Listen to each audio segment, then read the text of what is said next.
ఆనంద్ దేవరకొండ గారు అండ్ అలాగే heroine miss వర్ష బొల్లమ్మ గారికి బ్రాంజ్ మొమెంటోస్తో పాటు ప్రశంసా పత్రాన్ని అందజేయడం జరుగుతుంది. తృతీయ ఉత్తమ చిత్రం 2020 మిడిల్ క్లాస్ మెలడీస్.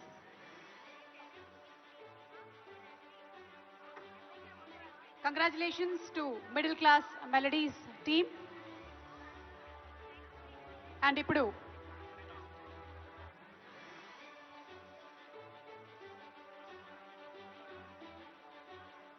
ఈరోజు ఈ కార్యక్రమం ఒక ఫ్యామిలీ ఫంక్షన్ లాగా అనిపిస్తుంది. ఫిలిం ఇండస్ట్రీకి సంబంధించినటువంటి ఫ్యామిలీ అందరూ ఒక చోట వచ్చి ఒక పండగ వాతావరణం నెలకొంది. ఇది ప్రతి సంవత్సరం ఇలాగే జరగాలి అని మనస్ఫూర్తిగా కోరుకుంటూ ఉన్నాము. ఇంకా కొన్ని అవార్డ్స్ మరికొద్ది సేపట్లో ప్రజెంట్ చేయడం జరుగుతుంది. బట్ బిఫోర్ దట్ ఈరోజు అవార్డ్ విన్నర్స్ అందరికీ మరొకసారి శుభాకాంక్షల్ని తెలియజెప్తూ ఉన్నాము. అలాగే గౌరవనీయ ముఖ్యమంత్రి వర్యులు శ్రీ ఏ రేవంత్ రెడ్డి గారిని వారి అమూల్యమైనటువంటి ప్రసంగాన్ని ఇవ్వాల్సిందిగా రిక్వెస్ట్ చేస్తున్నాము. సార్.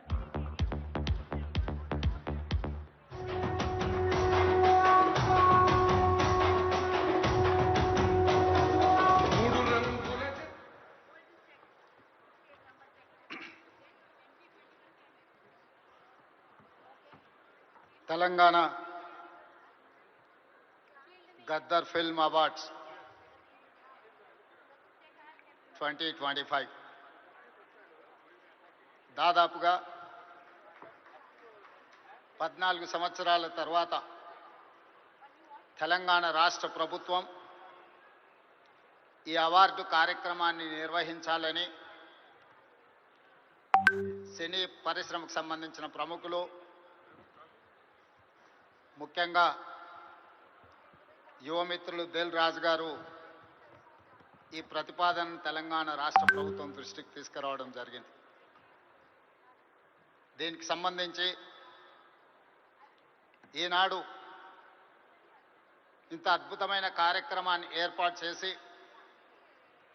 ఈ కార్యక్రమానికి నాతో పాటు ఉప ముఖ్యమంత్రి వర్యులు మిత్రులు బట్టి విక్రమార్క గారు, మా మంత్రివర్యులు సినిమాటోగ్రఫీ శాఖ ప్రత్యేకంగా చూస్తున్న మిత్రులు కోమటిరెడ్డి వెంకటరెడ్డి గారిని, అదేవిధంగా మంత్రివర్యులు వాకిటి శ్రీహరి గారిని, మిత్రులు మధు యాస్కీ గారిని, రాజకీయ ప్రముఖులను, సినీ పరిశ్రమకు సంబంధించిన ప్రముఖులను అందరినీ కూడా ఈ ప్రత్యేకమైన కార్యక్రమానికి ఆహ్వానించి గతంలో ప్రారంభించిన ఒక మంచి సాంప్రదాయాన్ని కొనసాగించడానికి మీరందరూ సహకరించినందుకు మనస్ఫూర్తిగా తెలంగాణ రాష్ట్ర ప్రభుత్వం తరఫున అభినందనలు తెలియజేస్తున్నా.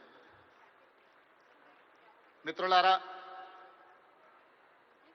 కాంగ్రెస్ పార్టీ, కాంగ్రెస్ ప్రభుత్వం పరిశ్రమను ఎప్పుడూ గౌరవించి మీకు అవసరమైన అన్ని వసతులను ఏర్పాటు చేయడమే కాకుండా మిమ్మల్ని అభినందించాలన్న ఆలోచనతోటి 60 సంవత్సరాల క్రితం నాకు తెలిసినంత వరకు సినీ ప్రముఖులకు ఇంకా బాగా తెలియాలి, 1964లో తెలుగు సినీ పరిశ్రమను గుర్తించడానికి డైరెక్టర్లను, నటులను, అదేవిధంగా ఇతర కళాకారులను గుర్తించాలి, గుర్తించిన వాళ్లకు అవార్డులు ఇవ్వాలి, ఆ అవార్డులకు నంది పేరు పెట్టాలి అని చెప్పి 60 సంవత్సరాల క్రితం ఆనాటి ప్రభుత్వం నిర్ణయం తీసుకొని ఆ సంప్రదాయాన్ని 14 సంవత్సరాల క్రితం వరకు ఎవరు ఉమ్మడి ఆంధ్రప్రదేశ్కి ముఖ్యమంత్రి అయినా ఈ కార్యక్రమాలను నిర్వహించుకుంటూ వచ్చిండ్రు. మొట్టమొదటి నంది అవార్డు ఉత్తమ నటుడుగా డాక్టర్ అక్కినేని నాగేశ్వరరావు గారు తీసుకున్నారని, అలాంటి గొప్ప కళాకారుడికి ఆనాటి ప్రభుత్వం సముచితమైన గౌరవాన్ని ఇవ్వడాన్ని ఈరోజు మనందరం గుర్తు చేసుకోవాల్సిన అవసరం ఉన్నది. అదేవిధంగా వివిధ కారణాల చేత 14 సంవత్సరాల క్రితం ఆగిపోయిన ఈ కార్యక్రమాన్ని మళ్ళీ కొనసాగించాలన్న ఆలోచనతోటి మా ప్రభుత్వం నంది అవార్డులను ఈరోజు తెలంగాణ గద్దర్ ఫిల్మ్ అవార్డ్స్గా ఈరోజు మీ ముందుకు వచ్చి నిలబడి ఈ 10 సంవత్సరాలు 11 సంవత్సరాలు తెలంగాణ రాష్ట్రం ఏర్పడ్డ తర్వాత తీసిన అన్ని సినిమాలకు సంబంధించిన డైరెక్టర్లను, కళాకారులను, కవులను, గాయకులను, సాంకేతిక నిపుణులను అందరినీ అభినందించాలి అని ఈరోజు ఈ కార్యక్రమాన్ని ఏర్పాటు చేసి ఇన్ని గంటలైన ప్రముఖులందరూ ఇక్కడ ఉండి పరిశ్రమ అంతా ఒక్కటే, ఈ పరిశ్రమకు తెలంగాణ రాష్ట్ర ప్రభుత్వం అందిస్తున్న ప్రోత్సాహాన్ని మేమందరం కూడా ఆహ్వానిస్తున్నామని చెప్పి ఇంత సమయం ఇక్కడ కేటాయించినందుకు మీ అందరిని అభినందిస్తూ, గతంలో భారతీయ సినీ పరిశ్రమ అంటే బాలీవుడ్ అని చర్చించుకునేవాళ్ళు, తెలుగు సినీ పరిశ్రమ అంటే చెన్నైలో ఉంది అని మాట్లాడుకునేవాళ్ళు. కానీ ఈనాడు భారతీయ సినీ పరిశ్రమ అంటే తెలుగు సినీ పరిశ్రమ, ఈ తెలుగు సినీ పరిశ్రమకు హైదరాబాద్ వేదిక అని చెప్పి ఈరోజు మీరందరూ నిరూపించినందుకు రాష్ట్ర ప్రభుత్వం తరఫున మిమ్మల్ని అందరినీ అభినందిస్తున్నా. సినీ పరిశ్రమకు సంబంధించి మొదటి తరం అన్న నందమూరి తారక రామారావు గారు, డాక్టర్ అక్కినేని నాగేశ్వరరావు గారు. రెండో తరం కృష్ణ గారు, శోభన్ బాబు గారు, కృష్ణం రాజు గారు. మూడవ తరం చిరంజీవి గారు, బాలకృష్ణ గారు, వెంకటేష్, నాగార్జున లాంటి హీరోలు వచ్చారు. ఈనాడు 4వ తరం సినీ పరిశ్రమ ఇక్కడ ఉన్నది. 4వ తరంలో పవన్ కళ్యాణ్ గారు కావచ్చు, మహేష్ బాబు కావచ్చు, లేదా అల్లు అర్జున్ కావచ్చు. మీరందరూ ఈనాడు తెలుగు సినీ పరిశ్రమకు 4వ తరం ప్రాతినిధ్యం వహిస్తున్నారు. ఈరోజు ఈ వేదిక మీద నుంచి చాలామంది విద్యార్థి దశలో నాకు పరిచయం ఉన్న వాళ్ళందరికీ ఈరోజు సినీ పరిశ్రమలో రాణించిందని ఇక్కడ కలుస్తుంటే నాకు చాలా ఆనందం కలిగింది. బన్నీ కావచ్చు, వెంకట్ కావచ్చు, అశ్విన్ దత్ గారి అమ్మాయిలు, లేకపోతే వాళ్ళ అల్లుడు నాగ వైష్ణవ్ కావచ్చు, వీళ్ళందరూ యంగ్ ఏజ్లో కాలేజ్ డేస్లో ఉన్నప్పటి నుంచి వీళ్ళందరూ నాకు తెలుసు. ఈరోజు గొప్ప డైరెక్టర్లుగా, గొప్ప నటులుగా, గొప్ప ప్రొడ్యూసర్స్గా నవీన్ ఎర్నేని లాంటి పెద్ద ప్రొడ్యూసర్స్ అందరూ కూడా మా యువమిత్రులందరూ ఈరోజు ఈ పరిశ్రమలో రాణించడం, ఈరోజు వాళ్ళందరినీ వేదిక మీద నుంచి అభినందించడం చాలా సంతోషకరమైన సందర్భం. అదేవిధంగా ఈ కార్యక్రమం అద్భుతంగా నిర్వహించడమే కాదు, నేను ఒక్క మాట ఈ వేదిక మీద నుంచి సినీ ప్రముఖులందరికీ కూడా చెప్పదలుచుకున్నాను. రాష్ట్ర ప్రభుత్వం కఠినంగా కనిపిస్తుంది, కానీ మిమ్మల్ని అభిమానంగా చూసుకుంటుంది, మీ అభివృద్ధికి 100% తోడ్పాటును అందిస్తుంది. ప్రభుత్వం నడిపేటప్పుడు కొన్ని నిర్ణయాలు తీసుకున్నా అది మిమ్మల్ని ప్రోత్సహించడానికి, మిమ్మల్ని అభినందించడానికి, మీకు సముచితమైన స్థానం కల్పించడానికి ఈ రాష్ట్ర ప్రభుత్వం ప్రయత్నం చేస్తుంది. ఈరోజు ఈ వేదిక మీద నుంచి తెలంగాణ రైజింగ్ 2047కు ఒక ప్రత్యేకత ఉన్నది.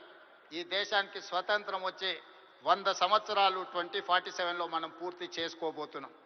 మరి స్వతంత్ర భారతదేశంలో 100 సంవత్సరాలు పూర్తి చేసుకుంటున్నప్పుడు మన దేశం ప్రపంచంలోనే ఒక అద్భుతమైన దేశంగా, మన దేశం ప్రపంచం ఎకానమీని శాసించే విధంగా మన దేశం అభివృద్ధి చెందాలి.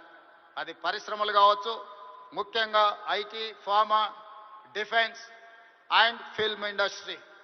ఫిల్మ్ ఇండస్ట్రీ కూడా ఈ దేశంలో ఒక గొప్ప పరిశ్రమగా రాణించాలనేదే మా ప్రభుత్వం యొక్క ఆలోచన, మా ప్రభుత్వం యొక్క ప్రణాళిక. అందుకే ఈరోజు ఈ వేదిక మీద నుంచి మీకు అందరికీ ఒక మాట నేను స్పష్టంగా చెప్పదలుచుకున్నా.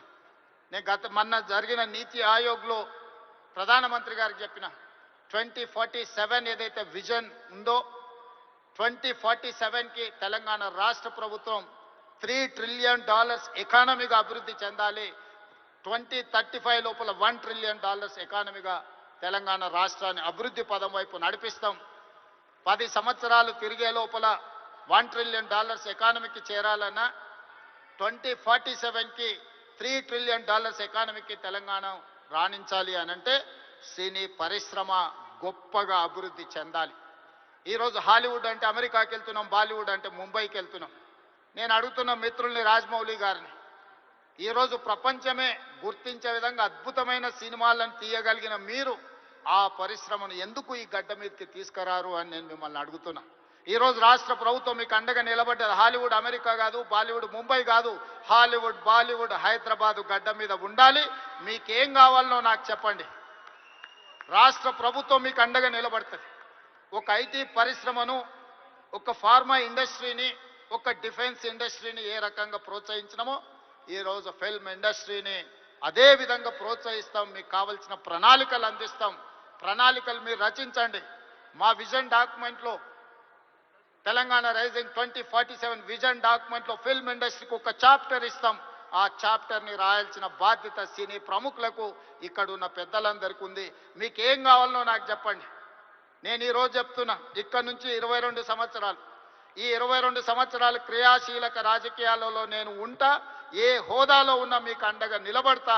ఈ పరిశ్రమను అంతర్జాతీయంగా అభివృద్ధి చెందడానికి అవసరమైన అన్ని ప్రణాళికలను, అన్ని రకాల మిమ్మల్ని ప్రోత్సాహకాలను, మీకు అవసరమైన వసతులను ఏర్పాటు చేయడానికి తెలంగాణ రాష్ట్ర ప్రభుత్వం సిద్ధంగా ఉంది. ఈరోజు vision document Telangana means business. Telangana ఎవరైనా రావచ్చు, ఎవరైనా వ్యాపారం చేసుకోవచ్చు, ఎవరైనా వ్యాపారంలో రాణించవచ్చు. ప్రపంచ దేశాల నుంచి ఈరోజు ఫార్చ్యూన్ 500 కంపెనీస్లో 85 కంపెనీల ఫుట్ఫాల్స్ ఈరోజు తెలంగాణ రాష్ట్రంలో ఉన్నాయి. దేశంలో ఏ సిటీలో కూడా 500 ఫార్చ్యూన్ కంపెనీలలో 85 కంపెనీలు ఉన్న సిటీ హైదరాబాద్ సిటీ. ఈరోజు మెట్రోపాలిటన్ సిటీస్ చాలా సందర్భాలలో మాట్లాడుతుంటారు, బెంగళూరుతో పోటా, అమరావతితో పోటా, ముంబై, చెన్నై, లేకపోతే ఢిల్లీ అని. నేను చెప్పదలుచుకుని ఏవి నాకు పోటీ కాదు. వీళ్ళంతా మా సోదరులు. నా పోటీ న్యూయార్క్తోని, టోక్యోతోని, జపాన్తోని, సౌత్ కొరియాతోని, చైనాతోని పరిశ్రమలలో పోటీ పడదలుచుకున్నాను. అభివృద్ధిలో సౌత్ కొరియాతో పోటీ పడదలుచుకున్నాను. జపాన్లో టెక్నాలజీలో పోటీ పడదలుచుకున్నాను.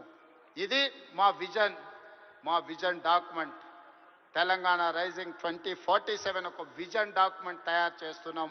మా మిత్రుడు దిల్ రాజు గారికి నా సూచన, అందులో ఒక చాప్టర్ సినీ పరిశ్రమకు ఉన్నది.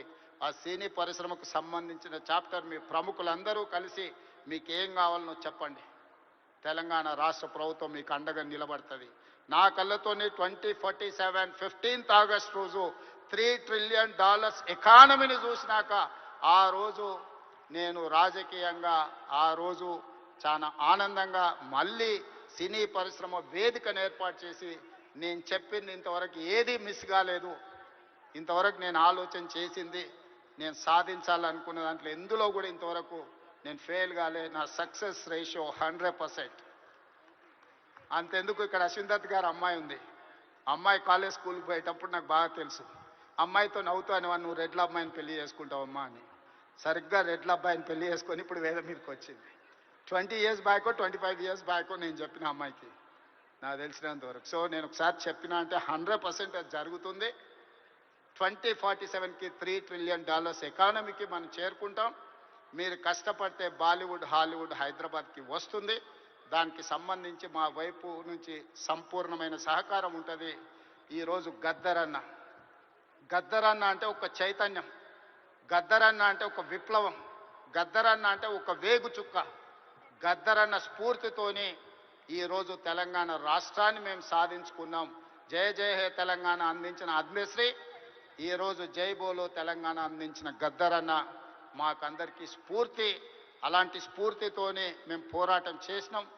ఈ పోరాటం ప్రజల కోసమే, ప్రజలకు అవసరమైన సంక్షేమాన్ని, అభివృద్ధిని అందించడానికి నిత్యం వారిని స్ఫూర్తిగా తీసుకుంటాం. ఈరోజు తెలంగాణ గద్దర్ ఫిల్మ్ అవార్డ్స్ తీసుకున్న వాళ్ళందరినీ కూడా నేను మనస్ఫూర్తిగా అభినందిస్తున్నా. ఈ తెలంగాణ నిర్మాణంలో, ఈ తెలంగాణ అభివృద్ధిలో మీరందరూ భాగస్వాములు కావాలి. గతంలో ఏమైనా అంశాలు ఉన్నా వాటన్నిటిని పక్కన పెట్టండి. మనందరం కలిసికట్టుగా అభివృద్ధి పదం వైపు నడవాలి. మరొక్కసారి నందమూరి బాలకృష్ణ గారిని వారు ఒక మాట చెప్పింది నాకు చెప్పమని. కళ్ళతో చూసేది కళ, కళ్ళతో అభినయించేది కళ, కళ్ళు మూసుకొని కనేది కళ, కళ్ళు మూసుకున్న వాళ్ళను చైతన్యపరిచేది కళ అని చెప్పు అని వారు చెప్పిండ్రు. సో వారి బాలకృష్ణ గారి తరఫున మీకు అందరికీ చెప్తున్నా, ఖచ్చితంగా ఈ కళా చైతన్యమే ఈరోజు తెలంగాణ రాష్ట్రాన్ని అభివృద్ధి పదం వైపు నడిపించిన ఎంతో మందిని, ఈరోజు విప్లవాల వైపు నడిపించిన గద్దరన్న ఈరోజు అభివృద్ధి పదం వైపు నడిపించడానికి కూడా మనస్ఫూర్తిగా ఉండాలి. మనస్ఫూర్తిగా గద్దరన్న కుటుంబాన్ని ఈరోజు అభినందిస్తూ ఆ కుటుంబానికి కూడా రాష్ట్ర ప్రభుత్వం అండగా నిలబడుతుంది. చివరగా ఒక విజ్ఞప్తి మా ఉప ముఖ్యమంత్రి గారికి. హైదరాబాద్ పిల్లోడు రాహుల్ సిప్లీగంజ్ ఓల్డ్ సిటీ నుంచి అద్భుతంగా ఆస్కార్ అవార్డు వరకు రాణించారు. ఈ వేదిక మీద మా బట్టన్న ఏమి ఇచ్చినట్టు లేడు. తప్పకుండా అతన్ని అభినందించడానికి, అతన్ని కూడా ఏమైనా ఇవ్వడానికి రాష్ట్ర ప్రభుత్వానికి నేను విజ్ఞప్తి చేస్తున్నాను, మా ఆర్థిక మంత్రి గారికి. సో రాహుల్ సిప్లిగంజ్ కూడా ఏదైనా అవార్డు ఏమి ఇవ్వగలరో మీరు ఇవ్వాల్సిందిగా కోరుకుంటూ మీ అందరి దగ్గర సెలవు తీసుకుంటున్న ధన్యవాదాలు మిత్రులారా.